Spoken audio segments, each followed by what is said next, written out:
கும்ப ராசிக்காரங்களுக்கு இந்த குரு பெயர்ச்சி எப்படி இருக்க போகுது? கும்பத்துக்கு திருமலை திருப்பதி, கீழ் திருப்பதி அலமேலு தாயார் கோவிந்தராஜ பெருமாள் தரிசனம் இது ரொம்ப முக்கியம். கோவிந்த நாமாவளி சொல்லி கொண்டு வந்தால் போதும். கும்பத்துக்கு 5ல் இருந்த சனி 6ல் வரார், 6ல் உச்சம் பெறுகிறார், 2ஆம் இடத்தை பார்க்குறார், 12ஆம் இடத்தை பார்க்குறார், 10ஆம் இடத்தை பார்க்குறார்.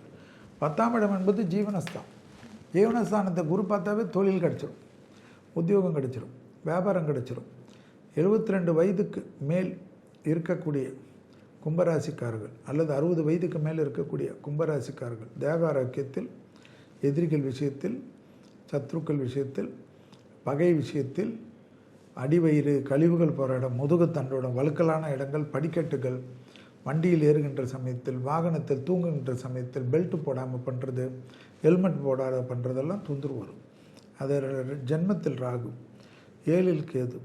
அதனால் கோளர் பதிகத்தை சொல்வது கேட்பது ரொம்ப ரொம்ப முக்கியமான அமைப்பு என்பதை கும்பராசிக்காரர்கள் ஞாபகத்தில் வைத்து கொள்ள வேண்டும்.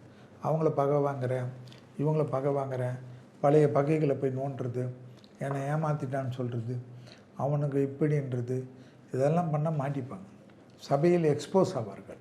இவர்கள் செய்த பல விஷயங்கள் வெளியில் வந்து கொண்டு வரும். அதனால் ரொம்ப கவனமாக இருக்கணும்.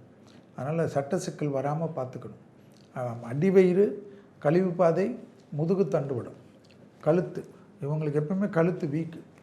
அதை மட்டும் கும்பம் கவனமாக பார்த்துக்கொள்வது மிக மிக முக்கியம். மற்றபடி வார்த்தை, பணம், தனம் எல்லாம் ஏற்படும். பிள்ளைகளுடைய தேகாரோக்கியத்திலும் பிள்ளைகளுடைய பழக்க வழக்கத்திலும் சிறிது கவனமாக இருப்பது கும்பத்துக்கு நன்மை.